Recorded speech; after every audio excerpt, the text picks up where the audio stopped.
So, hello students, I have just come from the World Book Fair and there was a stall in which I found this book by Yojana called Art, Culture and Heritage. I saw the book for the first time and उसको मैंने तुरंत ले लिया. It appears to be some kind of a series called Yojana Classics. पहले ये शायद नहीं हुआ करती थी. What they are doing is that they are republishing some old articles thematically. The articles which are quite good. आप तो जानते ही योजना बड़ा पुराना मैगजीन है. It is being published since 1957. लगभग 6 decades हो गए उसको.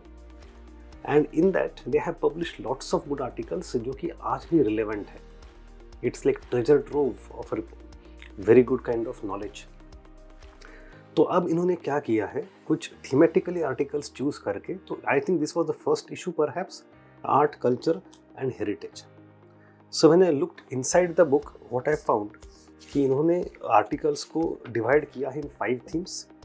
एक है हेरिटेज, एक है आर्किटेक्चर, एक है performing arts, literature and then crafts and weaves. Of this 5 themes I have been through some articles और मुझे कुछ आर्टिकल्स बहुत ही काम के लगे, सुलझे लगे, अच्छे लगे, एग्जाम के लिए यूजफुल लगे. For example in heritage we have aesthetics of Indian art and culture, the very first article. We have a very short article on Nagarjunakonda. We have something in Maharashtra and Gujarat, दो अलग articles हैं. For anthropology students, we have an article called the Art of Adivasis. It is generally थोड़ा सा factually दिखा मुझे वो, but still it is quite useful. If you come to the second section, architecture, तो यहाँ भी you have one complete article of a few pages on Burudeshwara temple. And there is another article, development of historic cities. अभी we all know कि UNESCO में Ahmedabad city भी आती है, old city of Ahmedabad, Jaipur भी आती है, साउथ बॉम्बे का भी पार्ट है. तो you have those things. Interestingly, in the section of third section, performing arts section, there are some articles on dance and music and theatre, which are good for both prelims and mains.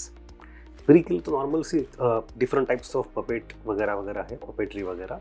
But from mains point of view, there is a discussion on harmony through dance and philosophical nature of Indian music. उसमें उन्होंने जिस तरह analysis किया है, उसमें से dimensions खोल के निकलते हैं, जिसमें आपको हिस्टोरिक एनालिसिस भी है, रीजनल भी है, फिलोसॉफिकल भी है, एंड मॉडर्न कंटेम्पररी एरा में क्या उसमें डेवलपमेंट से वो भी दिया इन वेरी नटशेल. तो if you are able to read this articles तो आपके मेंस के डायमेंशंस बहुत अच्छे से खुल जाएंगे, GS1 पेपर के, हिस्ट्री ऑफ कल्चर के, and also for optionals. Then again coming back to anthropology optional, as I said initially, there was article called the Art of Adivasis. There is one more section in literature part called Oral Tradition and Indian Literature. तो orality और orature जो है, we know that it has emerged to be a very important part of culture in academic studies. तो उसके लिए यहाँ पर मुझे दोनों आर्टिकल दिखे. And then there some other articles. Overall अगर इस किताब के बारे में बताऊँ मैं, तो around 50% of the book is relevant for exam, 50% is not. But जो 50% रिलेवेंट है वो प्रीलिम्स मेंस दोनों के लिए इम्पोर्टेंट है. और एक छोटी बात, इन्होंने बिटवीन एवरी 2 आर्टिकल्स कुछ छोटे छोटे सेक्शंस ऐड किए हैं, जैसे कि our poetic heritage, it's about poetry.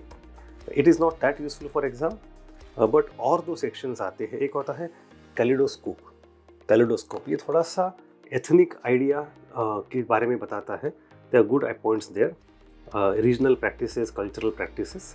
And then there is one more section that I noticed, उसका नाम है relic of the past. This is for culture. तो कोई हिस्टोरिक आर्टिफैक्ट लेके उसका फोटो देखे, in one small paragraph they have given a very beautiful nugget of information, factoid कह लो उसको. So all in all, I think I would recommend everybody to get this book. either personally जाके खरीद ले, online इसके photos देख ले, दोस्तों के साथ मिलके खरीद ले, या किसी के नोट्स देख ले. But it will be a good effort to put into, and you will learn a lot. And hopefully exam के काम का तो है ही. ठीक है, थैंक यू.